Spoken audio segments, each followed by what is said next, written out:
Om Swastiastu. Catur Asrama Pertemuan 1. Oke, halo kalian, gimana kabarnya? Baik. Kita harus mengucapkan syukur ya pada Ibu Yang Budi Wase karena sudah diberikan kesehatan. Hari ini kita masih punya kesempatan untuk kembali ke sekolah kita untuk belajar ya. Begitu. Kita akan awali dengan apa kita dengan puja di Sanjaya. Siapa yang mau memimpin doa? Asana.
Oke, terima kasih kepada sudah bantu pimpin kembalian. Sekarang kita berdoa untuk memulai pembelajaran. Kita berdoa. Doa dimulai. Om Guru Brahma, Guru Vishnu, Guru Dewa Maheswara, Guru Saksat Alam Brahma, Tasmai Sri Gurave Namah. Terima kasih kepada Sri yang sudah memimpin doa tadi. Penting sekali ya, anak-anak sekalian, Eva. Jadi apa-apa harus diawali dengan doa. Sebagai ucapan syukur kepada Tuhan supaya apa yang kita laksanakan dapat berjalan. Yuli, disimpan dulu HP-nya Yuli. Oke. Ada yang tidak hadir? Hadir semua. Bagaimana kabarnya hari ini? Sehat? Sehat. Biasa sakit kepala? Biasa? Enggak? Biasa? Sakit. Oke. Apa materi kita pada siang hari ini? Jadi kalian pernah dengar kata-kata catur asrama? Pernah? Pernah. Waktu SMP sering belajar catur asrama ya?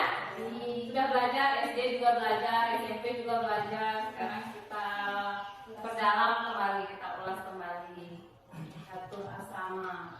Kalau di rumahnya kalian ada siapa saja?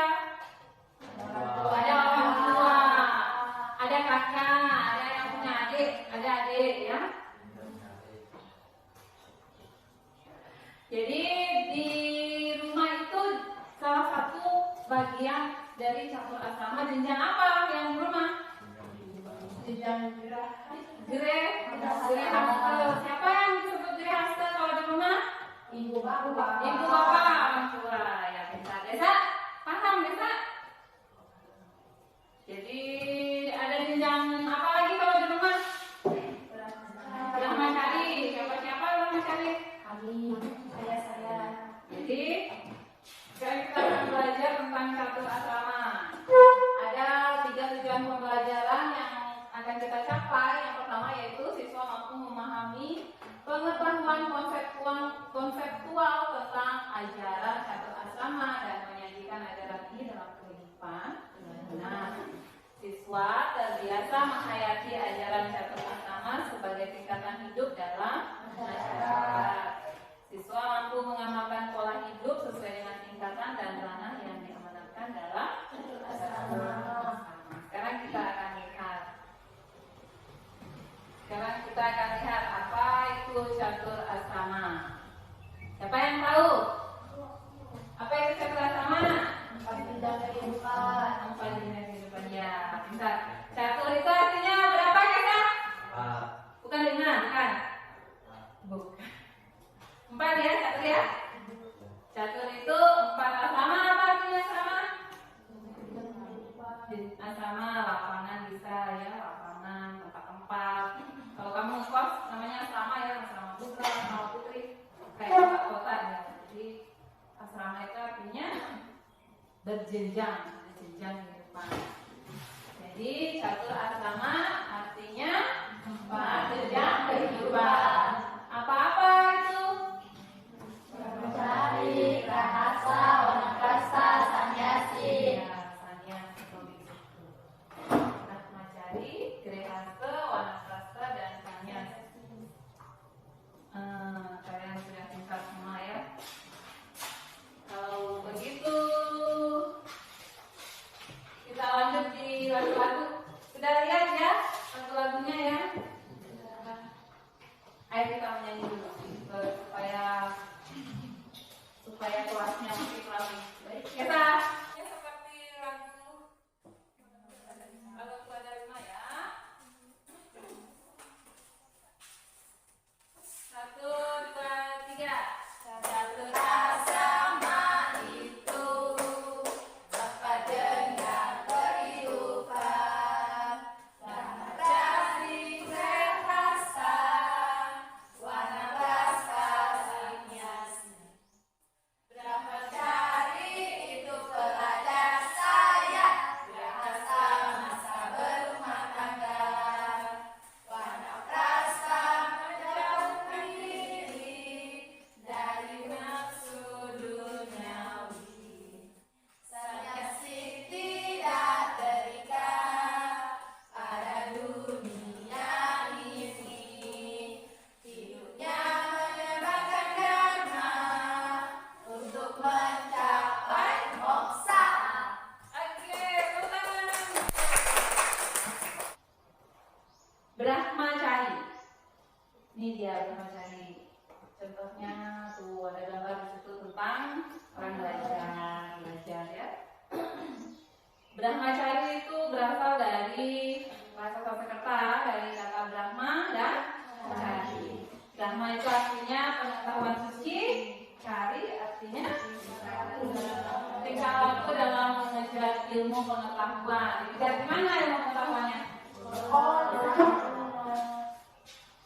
Tingkah laku. Jadi kalau ada perubahan tingkah laku dari yang buruk menjadi baik, berarti kamu sudah belajar namanya. Tapi kalau kamu tidak ada perubahan tingkah laku, bukan belajar namanya.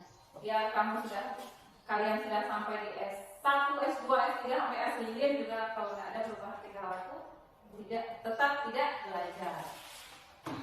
Kalau sudah belajar, berarti sudah ada perubahan tingkah laku. Perubahan kemana?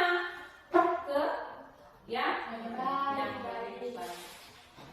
Jadi Brahmacari artinya tingkatan hidup bagi orang yang sedang menuntut ilmu pengetahuan. Dari kecil kita itu belajar ya, dari baru lahir belajar merangkak, belajar habis merangkak apa lagi? Belajar mending, belajar ketawa, belajar dari kecil.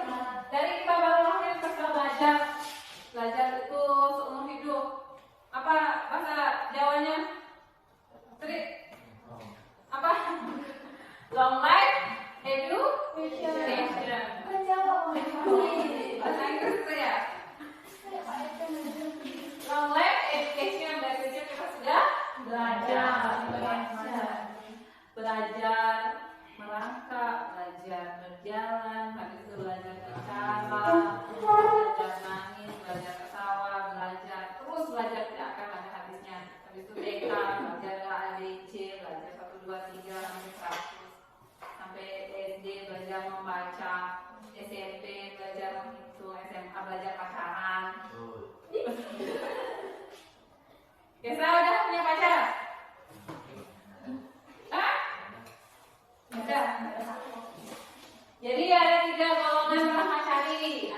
3 golongan brahmacari. Yang pertama adalah Sukla brahmacari atau tidak menikah seumur hidupnya.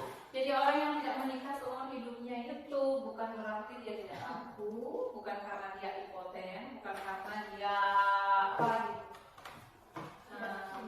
Tidak ada jodohnya, tidak ada yang mau, bukan itu yang maksud yang Sukla brahmacari ya. Tapi orang yang benar-benar ingin mengabdikan dirinya hanya untuk belajar agama, untuk menyebarkan kebaikan, tuh Sukla brahmacari. Jadi dia tidak ada ketertarikan kepada lawan jenis. Misalnya desa mau jadi Sukla brahmacari misalnya ya, dia dideketin sama desa terus dia nggak akan terdebar-debar hatinya, tidak akan goyah ya kayak saya. Itu namanya Sukla brahmacari. Beda dengan orang kalau laki-laki sekali lihat ini tak juga ini. Kalau dia sudah ada ketertarikan pada lawan jenis, dia udah bisa masuk di Sukla brahmacari. Kalau orang Sukla brahmacari, lawan jenisnya misalnya perempuan itu semuanya dianggap sebagai ibu, sebagai kakak, sebagai adik itu. Dia akan menghormati perempuan sebagai ibunya. Siapa saja dia akan menghormati, bukan menyukai, bukan seperti itu. Itu Sukla. Dan itu susah sekali ya. Namanya kalau jadi Sukla brahmacari tadi apa? Ya, kebanyakan brahmacari itu ditempuh oleh laki-laki. Kenapa? Karena perempuan itu harus ada yang melindungi. Jadi perempuan itu wajib menikah kalau ada jodohnya lagi. Makanya berdoa supaya dapat jodoh yang baik, yang tidak suka menyakiti. Nanti kalau sudah selesai tahap brahmacari bisa kami berdoa supaya dapat jodoh yang baik. Ya, dulu ya berdoa terus minta sama Tuhan. Tuhan itu maha segalanya, punya segalanya. Maka minta jodoh yang baik dikasih. Kalau kamu minta pasti dikasih. Mintalah dengan benar-benar tulus supaya tidak salah dapat jodoh. Itu brahmacari. Jadi perempuan itu kalau bisa menikah supaya kalian itu ada yang melindungi. Karena perempuan itu makhluk yang lemah. Dalam Weda dia disebutkan perempuan harus dilindungi oleh laki-laki. Kalau laki-laki dia sudah bisa jaga dirinya. Kalau mampu untuk hidup Sukla brahmacari, 75% pulang ke dunia rohani, 75% kembali kepada Tuhan. Kalau mampu jangan. Yang kedua, golongan brahmacari yang kedua yaitu Sewala brahmacari, menikah hanya sekali saja. Lihat orang tua kalian di rumah, ada yang menikah lebih dari sekali? Ada. Jadi sekali saja dia menikah. Kemudian yang ketiga disebut dengan Kresna brahmacari, menikah lebih dari sekali dengan syarat. Hanya syaratnya ya, syaratnya kalau yang perempuan mengizinkan. Yang kedua ada syaratnya, yang penting bisa adil terhadap istri satu, istri dua, istri tiga. Yang penting bisa adil, silakan nikah lagi. Banyak sekali perempuan di sini, kamu bisa adil nggak? Bisa. Abis saya kan silakan apa? Kan siap. Banyak sekali. Jadi belajar setia kayak saya. Oke, itu dia brahmacari. Sampai di sana ada yang ditanyakan? Jelas ya? Lanjut yang kedua, kewajiban brahmacari dulu. Apa sih kewajiban brahmacari? Jadi brahmacari itu memiliki kewajiban kepada catur guru. Apa catur guru? 4 guru yang harus dihormati. 4 guru yang harus dihormati. Bukan guru agama, bukan guru PKN, bukan guru sosiologi, bukan itu ya yang maksud 4 guru. Apa catur guru yang pertama? Guru pake, guru apa lagi? Swadhyaya, guru pengajar apa lagi? Guru wisesa. Jadi kewajiban brahmacari ini kalian harus tahu ya, karena kalian adalah seorang brahmacari. Kalian seorang brahmacari. Yang pertama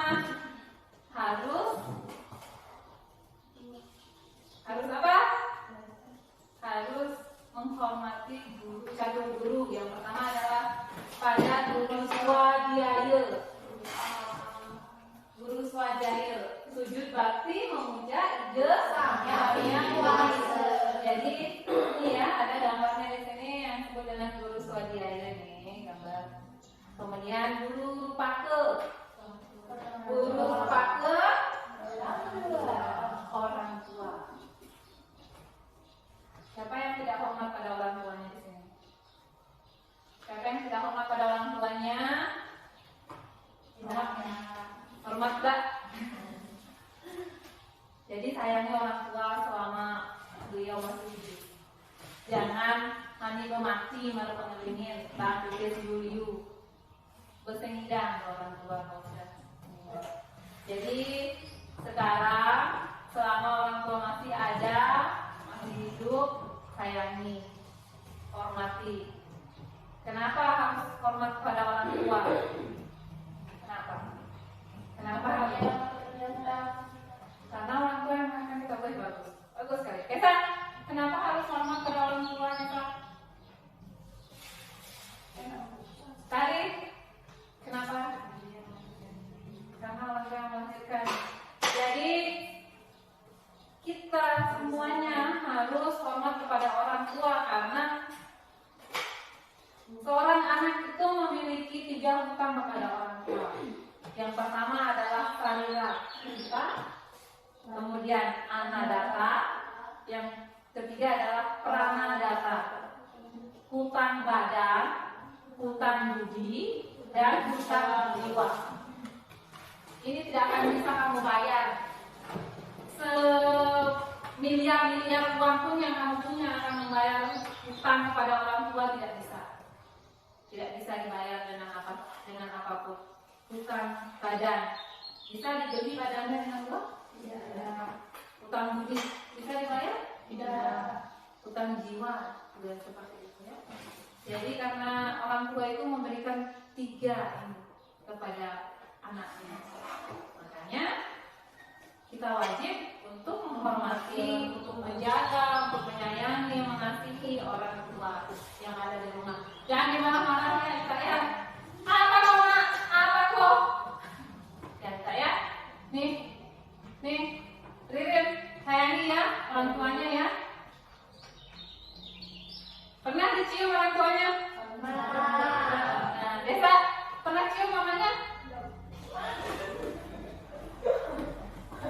Ciumlah sekali-sekali, jangan pakai kau yang pacarnya jangan cium. Ya Desa, coba lihat tuh tangannya orang tuamu sampai di rumah. Kasihannya ngalir budaya. Desa, coba lihat di rumah, selesai sembahyang sore-sore, habis itu kamu salaman dengan mama, habis itu mama udah ini aku ya kan sambut aku yang misalnya pernah disalimin karena orang tuanya nggak pernah. Kenapa? Nggak tahu. Kalau saling pacarnya sih biasa sampai di rumah nanti kamu salaman ya dengan orang tua ya. Bilang terima kasih. Pernah nggak bilang terima kasih sama mama papa? Nah, tidak, Kesa. Benar kamu. Kesa sayangi ya orang tua ya. Nanti kamu bakalan nyesel loh kalau suatu saat misalnya tidak ada lagi di rumah. Penyesalan tidak akan bisa terbayar penyesalannya. Kemudian apa yang diperoleh kalau seorang anak itu menyayangi orang tuanya, apa yang akan diperoleh? Jadi disebutkan di sini ketika seorang anak menyayangi guru paku atau orang tua, dia akan mendapatkan serti, yuse, balu, dan yasi. Nih, dia akan mendapatkan kemasyhuran, akan mendapatkan umur panjang, mendapatkan kekuatan, akan mendapatkan penghargaan. Ada anak sering kita lihat loh di film-film, di TV, di TikTok, di Facebook, apa itu. Dia kaya, tapi dia tidak bahagia. Kenapa? Karena tidak hormat dengan orang tuanya. Ada juga orang sudah lupa dengan orang tuanya. Kasihan sekali ya. Jadi diharapkan kalian, kita semua ingat kepada orang tua, sayang orang tua, supaya dalam hidup kita mendapatkan verti, mendapatkan kemakmuran, kita mendapatkan umur panjang, mendapatkan kekuatan dalam menjalani hidup, mendapatkan penghargaan. Ini dia. Bayangkan ketika kita masih kecil dijaga baik-baik sama orang tua, kan? Sayang, dijaga, diperhatikan makannya, susunya. Ketika kalian sudah dewasa, sudah besar, sudah punya pacar, sudah kamar terus mencari HP, Nintendo itu main-mainnya di sisi, nyemuh kopra, nyemuh bas. Padahal sayangnya orang tua itu waktu kecil, kalian itu ingat pengorbanan orang tua ya. Kemudian kewajiban pramajari yang ketiga yaitu pada guru pengajian. Siapa itu guru pengajian? Sekolah. Nih, guru yang memberikan pengetahuan dan pendidikan. Jadi apa yang harus dilakukan kepada seorang guru? Hindari al-faqih guru. Hindari. Dalam salah satu sekaya slogan 238 disebutkan sebagai seorang siswa tidak boleh mengumpat guru. Mengumpat itu mencaci maki, menyumpahi guru. Apa nih guru nih? Apa nih bapak guru nih? Kenapa tidak boleh seperti itu? Karena dalam kitab suci disebutkan kalau ada siswa yang seperti itu, yang suka mengumpat guru, dia akan menyebabkan umur pendek bagi. Jadi jangan mengumpat guru, jangan mencaci maki, jangan kamu membeda-bedakan guru. Guru ini saya sekali, dia masuk kelas, padahal guru yang kamu nggak suka, dia mau masuk polos sana. Jangan seperti itu ya.